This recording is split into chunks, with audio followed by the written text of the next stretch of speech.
Yeah, so Jason Martin, I been a trainer for going on about 17 years now. Started a new business recently. It's called BioLink Performance. Basically, I mean, to be completely honest, I'm not really sure exactly what direction it's going to go. I just know that there's a philosophy that I really, really believe in, Hmm. and that is integration or a consideration of all four pillars that influence health, wellness, performance that need to be considered. So for me, to me, that's movement, nutrition, rest and recovery, and mental wellness. And I'm a big believer you're only as strong as your weakest pillar. So Yes. what I have tried to do is, for now at least, create a website, biolinkperformance.com, where people can, where I've teamed up with a whole bunch of specialists across the different fields and categories. So we have, treatment specialists, we have um, movement specialists, we have nutrition specialists, right up to brands. So we have, meat delivery service with a True Local, have supplement company, have just ones that I truly believe in that I feel like have good, valuable products, and I just like their Yes. philosophies. So, Yes. and I think my goal is to get people to kind of come to the website. Sure, like we offer training programs as well as nutrition coaching Hmm. in a combination of sorts. But the point is we offer free intake questionnaire where people Right. can kind of tell us where you're at, and then what we can do is just help you decide on a plan. Like, do we need to connect you with some of our trusted partners based on what we recommend? And it's really just an honest recommendation. Yes. Me personally, I'm more of the movement side, so I'm offering training programs if that is something that they need. But it's really helping them identify what their limiting factors are as far as what they're trying to achieve. So if their goal is X, what's really stopping you from getting there, and let us help you identify those issues. And it's not always just like exercise or the right workout or whatever. Sometimes there's a lot more It's to it than so that. So complex sometimes. like, Yeah. yeah, it can be super complex. So it's, I think the whole point is let's help identify what's stopping you from getting to that next level, and let's create a plan to kind of get you there. And Yes. that's really the whole premise of it. Yeah. No, it's amazing. Right out of the gate, as soon as you said like, you know what your philosophy is, but not sure where it's going, you'll see Cecile right here. Yep. Elias is one of the people, and she's fantastic. Applies instructor and personal trainer background and stuff. And she said something very similar along the lines of not really knowing what direction the business is going in, but just doing it and taking care of people and having your hand in a few different things so Yep. that it really is open to go where it's supposed to go. And I think that that is okay, you know. And like Yeah. now, a lot of days, nowadays, sorry, we think we need to have this concrete plan and a plan B, and because of COVID, a plan C as well. Yeah. And sometimes it's just good to just have like your guiding principles and just run with that. Yeah, no doubt. I think like I know no matter which direction this takes me, that philosophy won't change. So I'm not too worried about what that specific plan looks like, whether it will be a bricks and mortar type of location or if it's going to stay virtual or whatever the case may be. My goal, all I do know is I want to be a part of a really kind of like what you're doing. I want to be part of a really awesome network that we can really truly help people. And like, I know I used to be the guy that's like, I need to have an answer for everything. Yes. Um, and then I eventually realized like that's impossible to have a really good answer for everything. Yes. So what I eventually figured out was, well, why don't I just partner and like team up with people who are really good at what they do, and and as long as we have the same mindset as client or athlete oriented, it's like, well, let's just make sure that they're taken care of, and let's create a system where um, if I'm not really sure and I know you can answer their question better, like why would I not send them to you? It's just Right. selfish, and honestly, it's more like it's irresponsible to do anything otherwise. So Yes. now I'm just trying to like, well, how do I make this a little bit more of a solid system? And that's really what BioLink Performance is. Hence the link in it is more just like, how do we just get you from where you are to where you want to be? But like, don't worry, I over the 17 years I've built a network of people that can help Mm. you get to where you need to go. And like, no matter what, I got you. And if I don't have an answer, believe me, I have someone, or I have someone who knows someone who does. So I'll get Yes. you there. And that's Yes. really the principles that I'm trying to follow.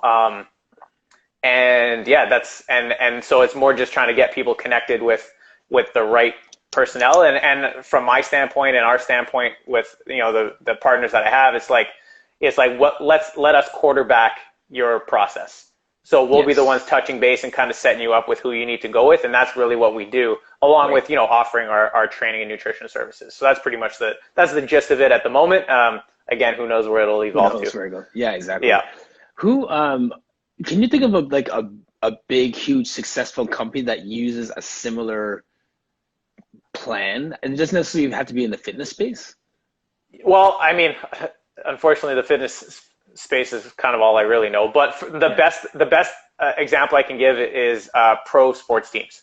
Okay. So they have strength conditioning coaches, they have physios, they have chiropractors, they have athletic therapists, they have team doctors, they have wellness coaches, they have coaches, and they're all under one roof. And I'm like, and in my head, it's just like, well, and if they don't have something for someone, I guarantee they're going to find it. So then they have consultants that are externally brought in for different reasons. So to me, like a pro sports team, it would probably be the closest thing I can relate to. And I find for the general population or up and coming athletes, like there isn't really a resource like that available. So that's kind of what stemmed my curiosity and my passion for trying to get this thing going. Yeah, that makes total sense. And, even if you're not dealing with like a junior A hockey player or someone, for that executive, that A-type personality, weekend warrior guy, to know that he has people, that's a good feeling too, right? To know that at one stop, he's part of Team BioLink, that he can call you and get like a sports psychologist, a nutritionist, osteopath, and, a personal training consultation in one location. Yeah, exactly. And know that we're all talking to each other. So I think that's been a big disconnect for a lot of people, is like, believe it or not, even high level athletes, they have to find their own trainer. They have to find their own therapist that they like. They have to find a good doctor that they trust. They have to find a good Pilates instructor that they like. And they're not always willing to kind of like reach out and touch base with each other, especially when you're talking about, especially in the form of like rehab and things like that, where communication amongst staff is so important. So I think there's a bit of a miss there. And I think the average population like us, just like, I think why don't we have access to that? And I think that's a bit of a miss, at least around here, in my opinion. Right. I mean, that made me think of one of the pro athletes that I used to work with. And when he was playing in one city, he had a Pilates instructor that he loved. And when he went overseas, he didn't have it. When he came back, reached out to them. So like, even just to be able to know, okay, well, this person is working here now. Who are the people in this area? It doesn't even have to be overseas, right? Like, you're in Toronto, and like, well, who's the best people in Richmond Hill that you can connect with? So you don't have to drive 40 minutes to come see me, right? Yeah, exactly. I think that's massive in value. So the goal is to, kind of like you're doing, is just kind of continuously build this network of people that I trust and share a similar philosophy of client or athlete first. And then just why not do that, in my opinion, really, right? Absolutely.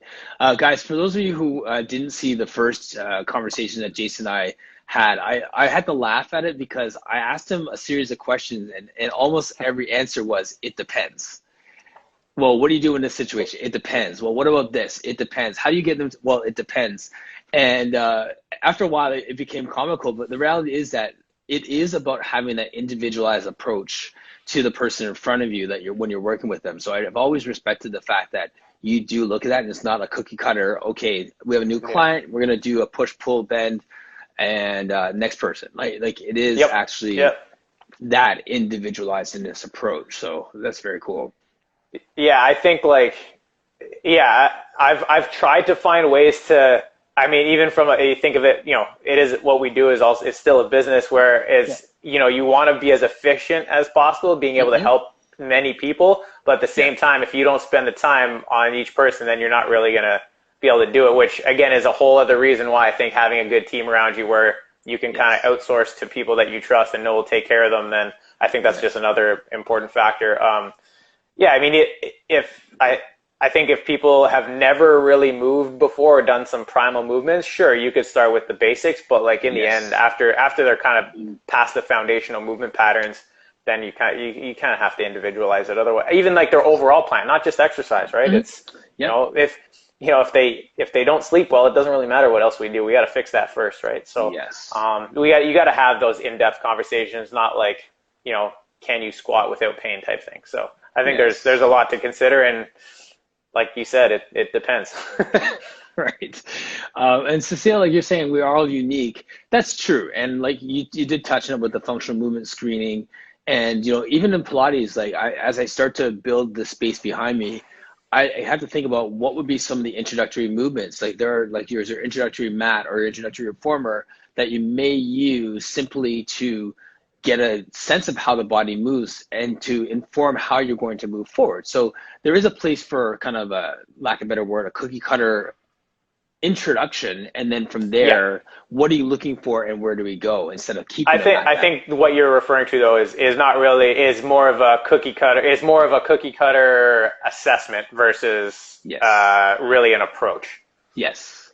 No doubt. Yeah. I think that's valuable, because especially like I think we all have developed certain like KPIs, like key performance indicators, that we're like, people should have this ability. So that's kind of where we usually start. Like, all right, where are you at on the spectrum of the ability to do X, Y, and Z? And then I think that helps guide at least our first steps with them. And, and the funny thing is about that, in the Pilates world, that isn't as commonplace. I think Polestar, I had a conversation with a lady who was trained through Polestar Pilates, and they actually do have like an introductory movement screen. So for those of you out there in the Pilates world who are watching, by just a wave of hand, do you have some kind of movement screen that you use, or some introductory movement pattern assessment that you use with your new clients? I've been asking that question. I had Nina on last week, and she did that. So maybe some studios do it, but in terms of our learning, apprenticeships, courses and stuff like that, I don't know how much of it is really integrated.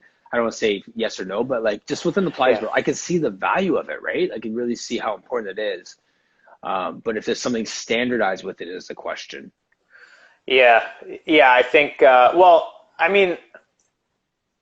sure that, I hesitate to, like, I feel like Pilates, and maybe this is just my point of view, but I feel like Pilates it seems like people put it in a silo, but it's really like the foundation for pretty much most movement. And I don't love that it's from like where I've worked in the past, we had like a Pilates department, and it's like, well, but like people, that should just be part of like training. It's not necessarily like it's foundational, and like, you use particular tools such as reformers and things like that, but it's like, you're teaching people how to connect themselves. You're doing kinetic linking. Like, that is training. That's training. So like, I think when it comes down to like, when you talk about, Pilates assessments or lack thereof, I think like in the end, it's just like, well, what is the person's strategy to create X movement? And I think over time, we kind of develop our own screen and like our own KPIs. Like, I think, you can use FMS, for example, and you get an idea of what people's patterns are. You can do some that are a lot more in depth and break down joint by joint, things along those lines. But it's, I think like in the end, it comes through experience, and you're like, okay, I've seen this enough times, and usually this indicates this. So I think, I don't know. I think some sort of screen is valuable. I don't know that it has to be super structured and detailed, especially for kind of the average person just looking to move. It's like, well, let's just look at your patterns. And if there's one that's off, it's like, okay, well, let's break that area down a little bit and see what's happening. But as far as having like a super structured assessment, I don't know that you need one, but I think you need some form of assessment. Right.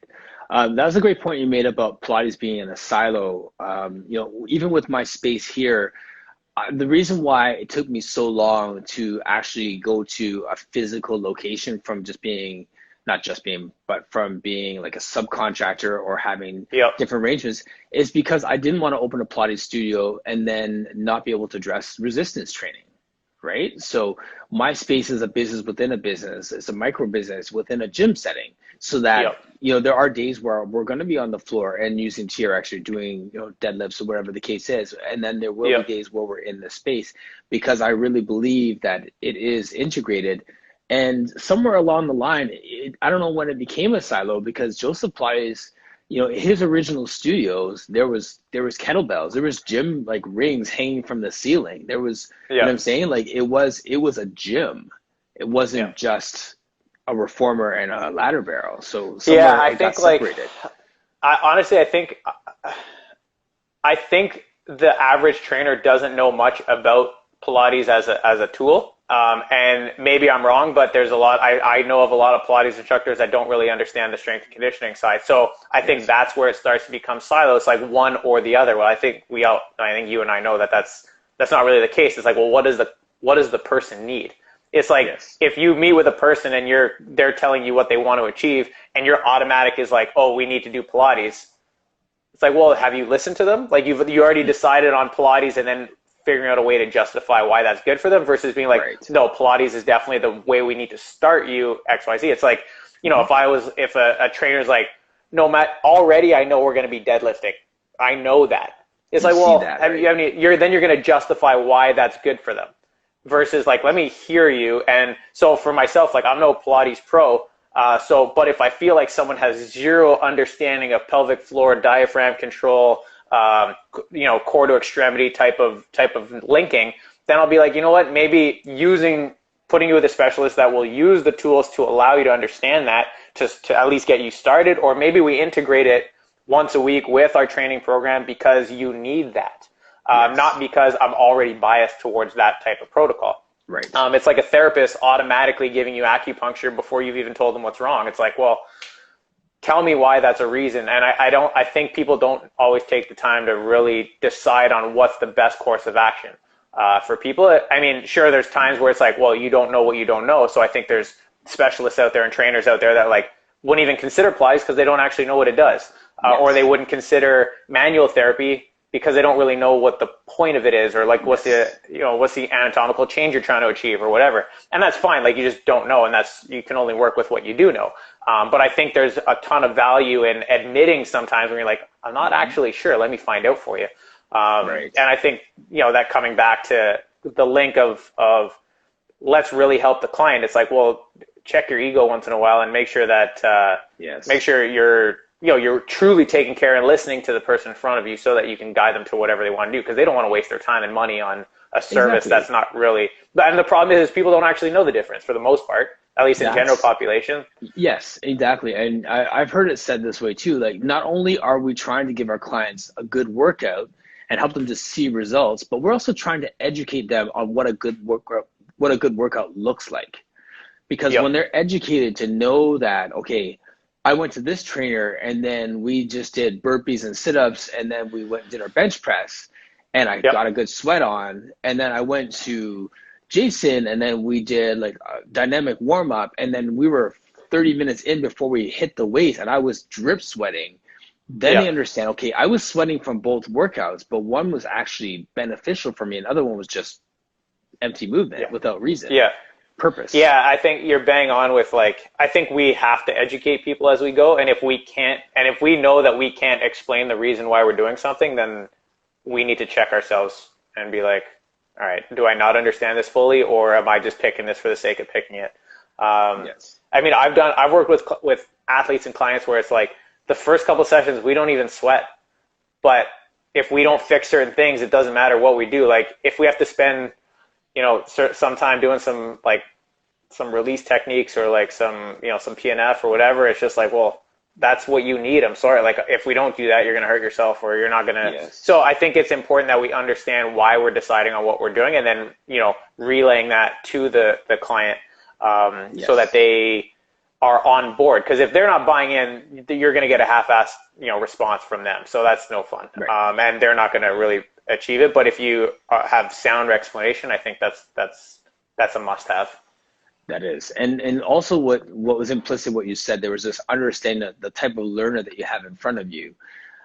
Because if you took some clients and didn't have them sweat and just did some release techniques and stuff, they may feel like they're not getting their money's worth because they didn't actually lose that pound today or burn 3,000 Yeah. calories today, right? Like, Yeah. Yeah. so yeah, it's a Yeah, fine I line. think there's a bit of a skewed or like a, I mean, I think I used to be the same way. It's like if you're not, bagged at the end, like you didn't do a good workout, it's like, well, that's not necessarily the case, right? So it really comes down to like what's the deliberate reason for the, the exercise selection or the training protocols that you're picking. But Yes. yeah, I think like I think people, I don't know if it's through social media or like what the deal is, but like people just think like if I'm not flipping tires and like, ready to puke by the end, like it wasn't actually a good workout. It's like, well, I think that's our job to educate them though.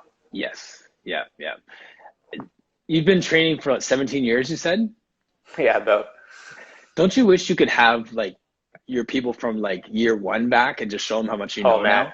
I think I'm afraid to look back at. I think my programs when we Cringe. talk about. I'm pretty sure when I was 16 and first got my cert, like the first ones you learn, you're that it's their model. That's what I've slowly come to like. Certifications can be great, but I think like they give you their model no matter what. Like Yes. so if and when you don't again you don't know what you don't know. So if you're just following that, it's like well then you're probably just then that's when your programs are cookie cutter. But I think at the same time, I was talking to a kind of a novice trainer recently, and they were asking my opinion on certain things, and I said, well, you have to start that way.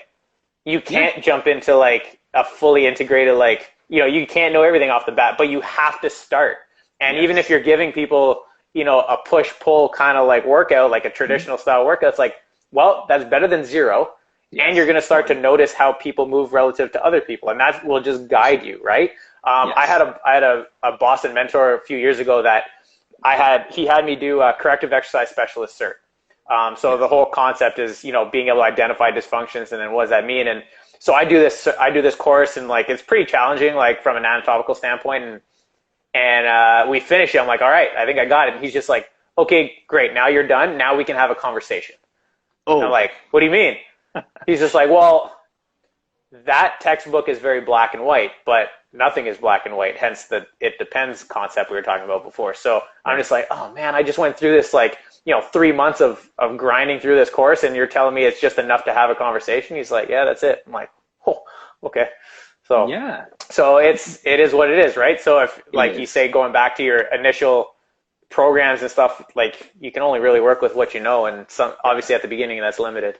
Yes, exactly. Well, even within my own body, like if I knew what I knew now about training myself when I was playing, oh man, like Yeah. yeah, Yeah, no doubt, no doubt, yeah, no doubt. I mean, that'll continue to evolve, and you can't really look back at that. But at the same right. time, it's an interesting thought Yeah. process. You can shed a tear if you sit there too long thinking about that. So let's move on.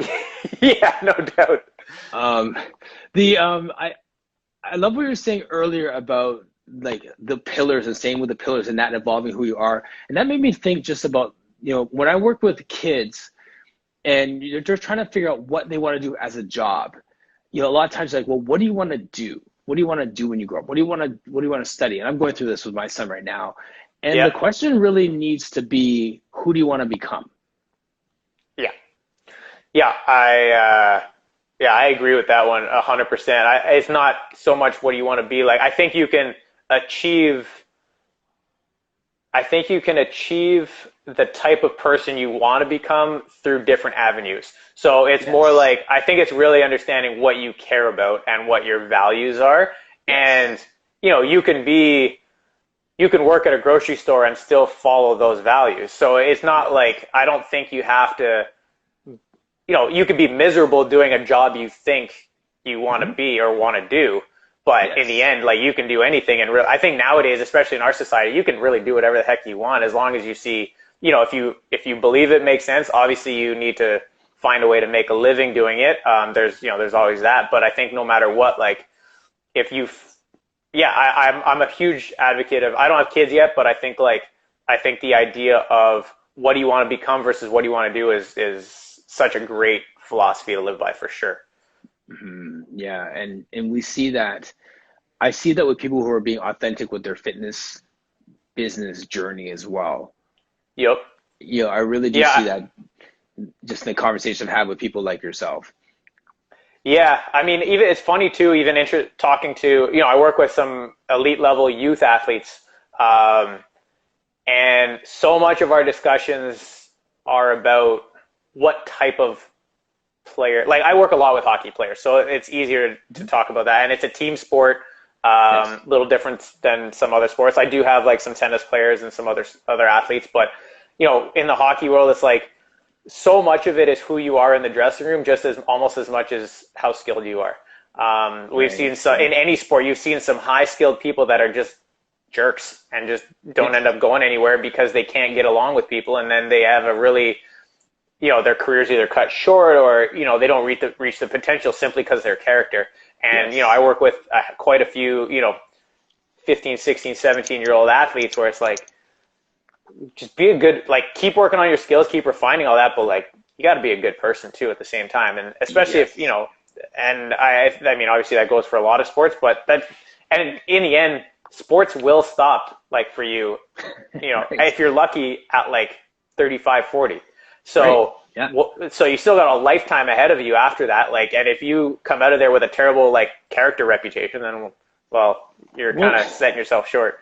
absolutely. And I think, just if we kind of segue into the parenting for a second, that's kind of why I train my kids, exposing them to individual sports and then also to team sports, because there's so much of those dynamics that they learn for the corporate world after, from being that leader in the change room, and from being humble or from being vocal at times, whatever it is, right? So Yeah. you're right. There's like, that's the who are we becoming piece of that. Yeah, it's true. I think, like, I mean, again, working with both individual and team athletes, I think it's interesting. I find if you're I find the individual sport athletes, they really have to learn how to do things a little differently. Like, if they're relying, so if you take like a tennis player, Yep. um, they, like, it's only you. You can, even during a match, you can't even get coached. You're not technically not allowed to, right? So like you're on your own. So you have to problem solve. You have to, when things don't go well, you have to have a combination of taking ownership, but also like not getting down on yourself. So you have to, I think there's Yes. a lot more of a battle. You don't really have anyone to lean on. So I think there's a lot of value in that type of activity. But then Yes. obviously from the social side and taking care of people around you, I think that's where team sports and team activities come into play. Yes. And I think a combination of both can be really valuable for character development. I noticed that with my sons with basketball too, where academically they would struggle. And basketball, like hockey, there's a lot of change of possessions within the flow of the game. Hockey has more change of possessions, obviously, than basketball, but there's a Yep. sense of going one direction, you make a bad decision, you come back down, you have a chance to redeem yourself on the defense, and then you're back on offense to redeem yourself and to make those pivots really quick. So there's a Yep. lot of like life adjustment opportunities that you get within the exchange of one play. The someone told me the best way to look at it is every time you touch the ball or you touch the puck, it's either an opportunity gained or an opportunity lost. And what you have to do afterwards, if you want to better yourself, is understand the opportunities you lost and understand what you could have done better, and then go on Yes. from there. If you just pat yourself on the back for everything you did right, well, you're not going to learn. Mhm. So I think it's understanding where your opportunities were lost, whether you're on the ball or off the ball or on the puck or off the puck. But I think, like, what could you have done better when it didn't work out? And then you kind of readjust, and that's why you watch film and all that stuff in sports. But Yes. you just kind of Right. reflect and understand what you could have done better, and then fix it next time. And I think that goes a lot in life too. Sports like analogies, man, like in life, that's exactly it. Like the one as a defensive back, the one line that I heard so many times was, a good defensive back has a bad memory. It's the same. I grew up as a hockey goalie. You Okay. gotta have, Yes. oh man, you gotta have a real short memory. Yep. Yep. Yeah, because I mean, like, there's so many things that are gonna come at us, and like, if you get stuck on that last piece, you're gonna let some more goals in, right? You're gonna let some Oh, more no catches doubt. happen. That's right. That's Um, it. You're exactly right. yeah. So then, as we look at this COVID situation, like last time we talked, it was March, and we were just like, the world was getting locked down, and the conversation was, what do we do next? How do we pivot? Where do we go from here? I see now, like, you started your business, You've made some pivots. Yeah. Where do you think is going to happen next as we start to open up again? That's the golden question, right? So Yep. I think, I mean, I think I don't know. Some things will go back. I think at least in the near future, like I think realistically, until there's people are super comfortable, I don't know that people will rush back to kind of what normal was. But at the same time, people have found ways to be resourceful, and people have found ways to kind of get the job done. So Yes. when it comes to like, if I look at some of my clients, like, hey, if we're going out to a park, then we're going out to a park. Like it's not necessarily ideal, but it is what it is. People have got home gyms. They've got, I've, increased my home gym and, had access to different things. Like my wife competes in CrossFit, and all the CrossFit gyms closed. So, but she's still training 2 hours a day, and we have enough stuff that she can kind of do what she needs to do. You have enough stuff to like take memberships, actually. Yeah, I know. I just you're right. I think we got a couple people that we let them come by and use the garage once in a while, and as long as we keep it clean, then we're okay. But yeah, we do. We're lucky. We had a few things that we had started building up, and then we added a couple more things once things shut down, and we've been fortunate, I guess, more than most people as far as equipment use. But I think people have just kind of found ways to work with it and deal with it, and I love being in person with people. Yes. I think to give the service that I'm meant to give or that I like to give, I need to be in person. It's not quite the same otherwise, because I need to see little nuances and I think just even being in person, there's something about it. So I've been kind of lucky. I have a few athletes that either have garage gyms, or we have access to a small space that they rent out, like one pairing at a time type thing, and they have ways of doing it safely. So I've been lucky, but eventually the weather's going to run out, and there's different things that are going to happen. So I don't know, gyms and facilities are slowly starting to open back up, and it will obviously look a little different than it did before, but I think in the end, you just got to ask yourself, like, what do I need? Like, people join a gym just because they think that's the right thing to do. It's like, well, it might be, but like, have you really? It's kind of like we were talking about before, like when we assess people, like, and then come up with an action plan. People got to dive in and be like, all right, what do I need for my fitness and health journey, and then go from there. And then and then you got to consider time, location, budget, things along those lines. And I think like, then it's like, all right, well, I know those things and I know what I need. So what's the best bang for my buck? And if it's joining a facility or getting a membership somewhere and maybe hiring a trainer, like, all right, if makes the most sense for you, then do it. If it's like, hey, I need a couple dumbbells and some bands and a yoga mat to like get done what I need to get done. All right, well, you could probably do that in your basement or your living room. So, so I think like, the silver lining in all this is I think people were able to step back and be like, all right, what do I actually need? What's important to me?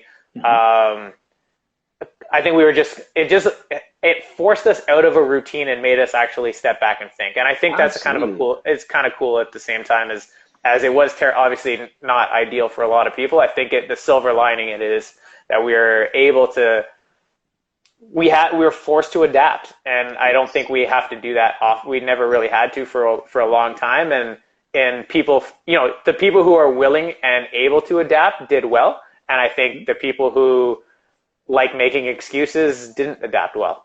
And they just kind of sat around and be like, oh, I just wish it would go back to normal, and complain about it. It's like, well, I think you just gotta figure out what you need, and then find a way to make it happen, period.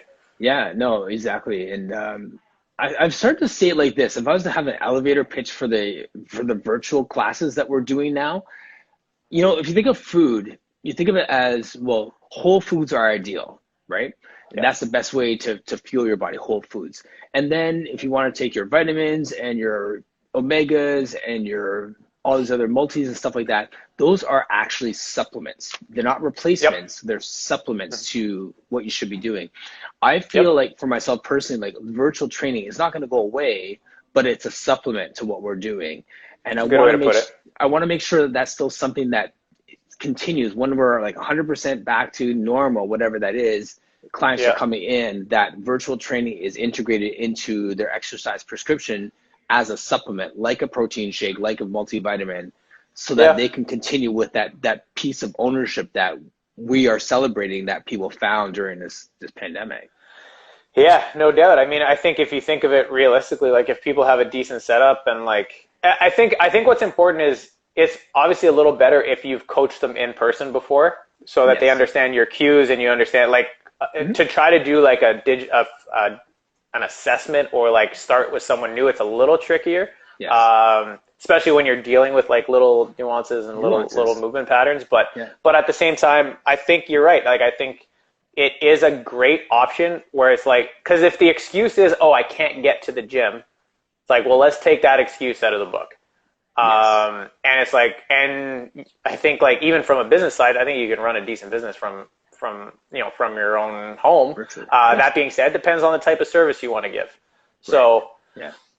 I think certain models will have to adjust. If you look at it in the training world, like the models are you know, as a business, you have to either have one end of the spectrum is you charge $10 a month and you're looking for volume, Right. or there's the other side where you're charging more but you're doing one-on-one, and then there's the models everywhere in between, small group, boutique style Yes. gym stuff like that, classes, things like that. So I think certain models will have to adjust a little bit. Hmm.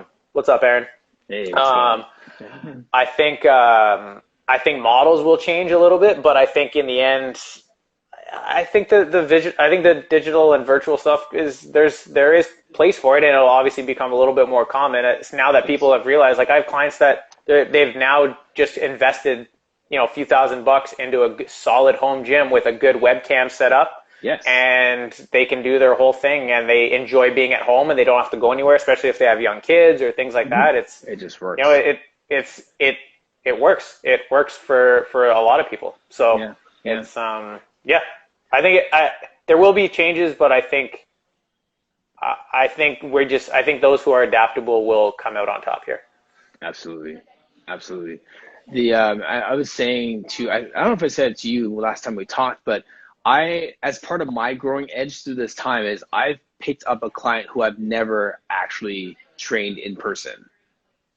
So there's a guy that was a hockey coach, and we started talking months and months ago about Yeah, training, and I was like, okay, well, since we're on lockdown, I know you're home.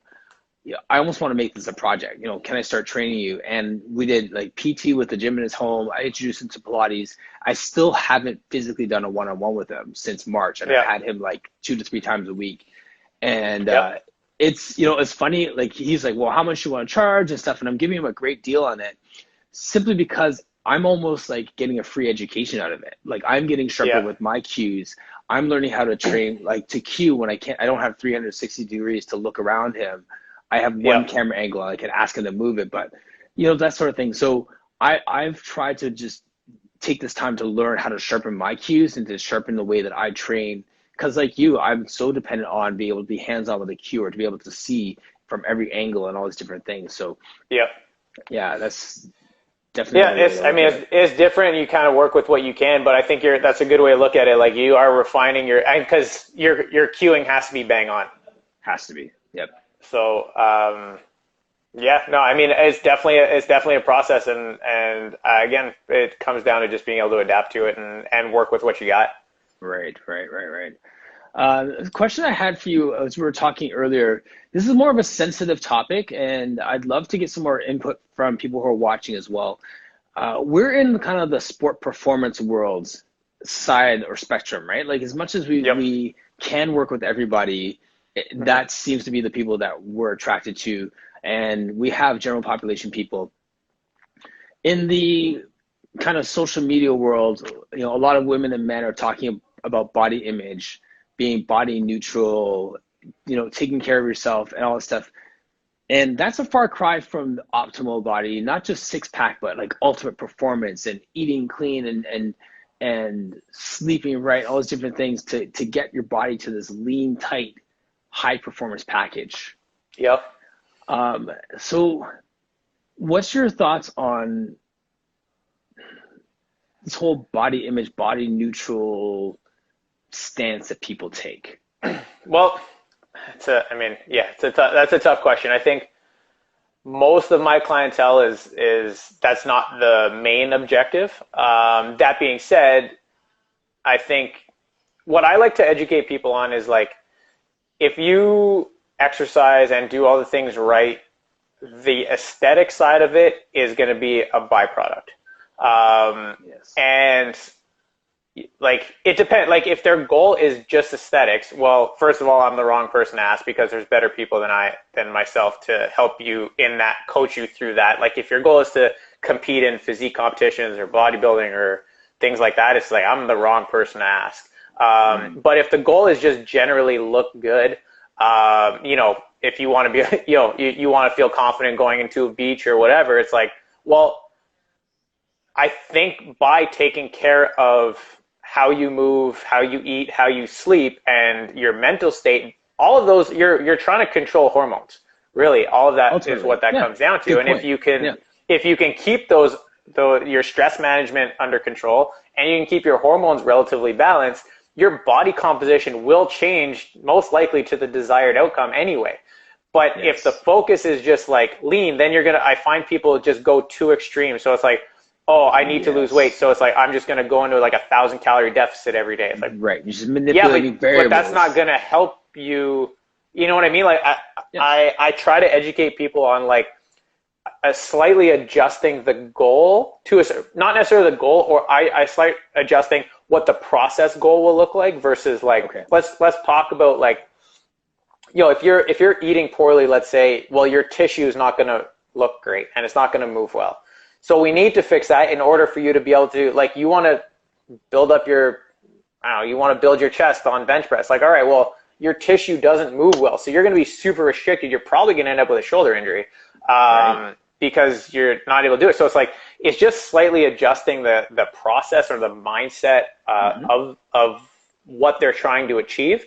And I've never seen someone who is able to dial in sleep, mental health, like all those 4 pillars you're talking about, movement, nutrition. If you can dial those in or just continue to, improve 0.5% in certain categories on a regular basis, I've never seen someone do that and not end up with, the body type that they're looking for. Well said. And you touched on the hormones in there too. And that really, at the end of the day, is it like when those things are done well, managing the hormones is really the outcome that people may not have. They don't have a vocabulary to say it, but that's really what they're looking for. Yeah, exactly. That's so if I have someone look and there's a lot, even athletes, I find sometimes they want a certain body type or whatever. It's just like, okay, well, I can pretty much guarantee if we dial certain things in, like, you're gonna get it. And really what it comes down to, as we know, is like, it's really just managing your cortisol. It's managing testosterone, things along those lines. And if we can get the body composition changing hormones in check, I think we're going to be in a good spot. I think so. A friend of mine said it this way when he was defining a great body. It's a body that looks great, feels great, and is pain-free.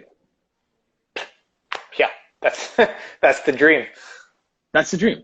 But looks great, feels great, that necessarily may not be like a six-pack, because you could be like absolutely ripped and feel terrible because you're hungry all the time. And you're grumpy. I think that comes down to that initial conversation or the ongoing conversation of, well, what's the goal here? Like, if the goal is strictly aesthetic and you're willing to sacrifice everything else, it's like, all right, I mean, we can do it, but you're not going to feel very good. You're not going to feel good. But I think deep down, people want those three things: look good, feel good, move well. And I think there's a way to go about it, but you just have to identify the priorities at the beginning, and then you start to attack that one a little bit more. So let's say movement, or you feel stiff or you feel uncomfortable. It's like, all right, well, let's see why. Let's try and figure out why. Is it a nutrition thing? Is it a water thing? Is it or just lack of movement thing?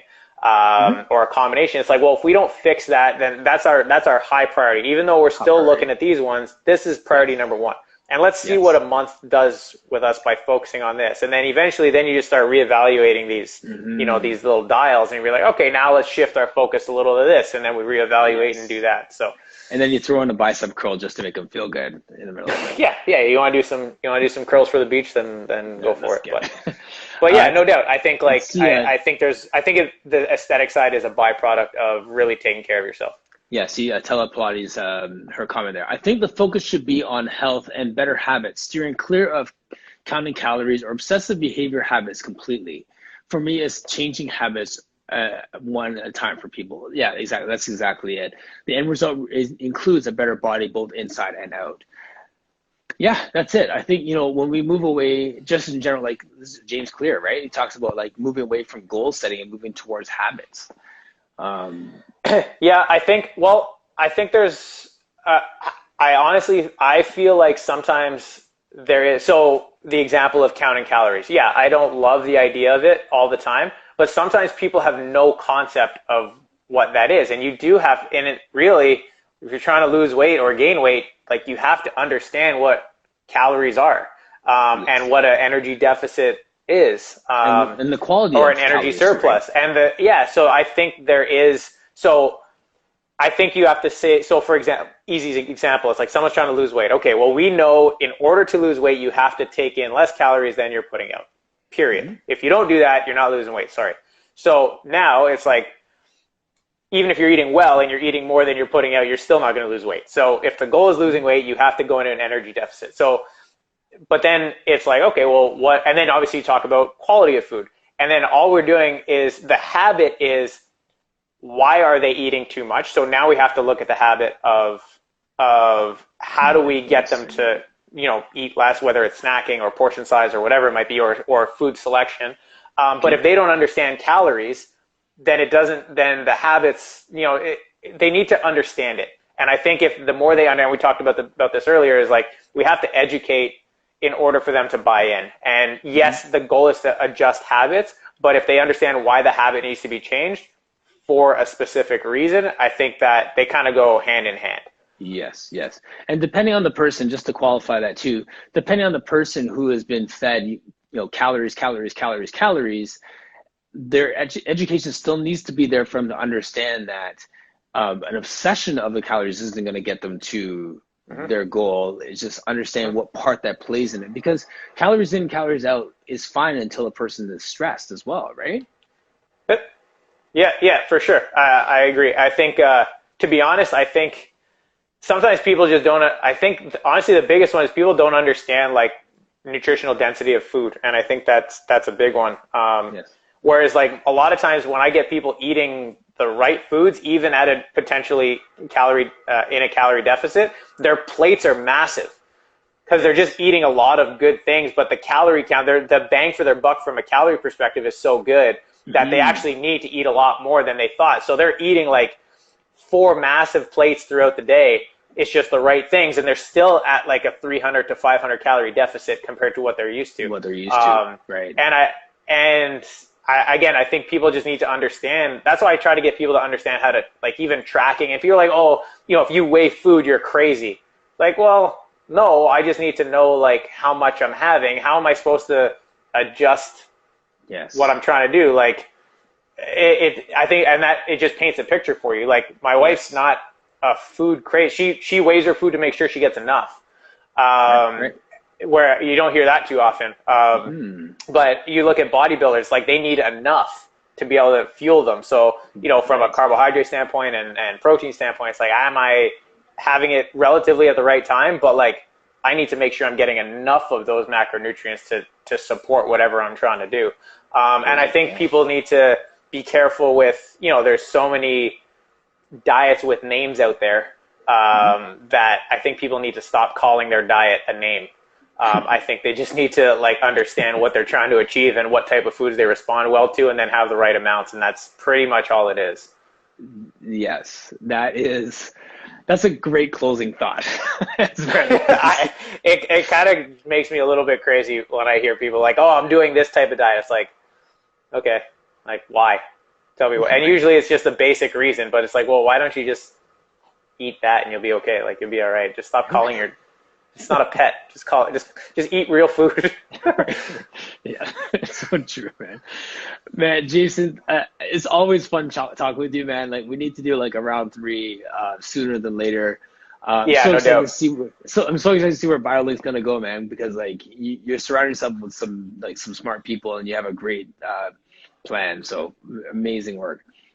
Yeah, I appreciate you having me on, man. We'll come up with a couple more topics, and we'll do this again for sure. Thank you so much for joining us today on Core Conversations. This organic platform has been made possible by amazing people like yourself. So if you're a Pilates instructor or a movement specialist of some kind and you want to be a guest, please message me. If you're in some other field and the messages just resonate with you, message me. I'd love to have you on. All of our messages connect, and for some reason they all help us in this battle. We're all in this game together, so I'd love to hear from you. Let your words be life to someone else. Check out our website, personalvictory.ca. Click the Core Conversations page to see who our upcoming guests are, and I will see you next time on Core Conversations.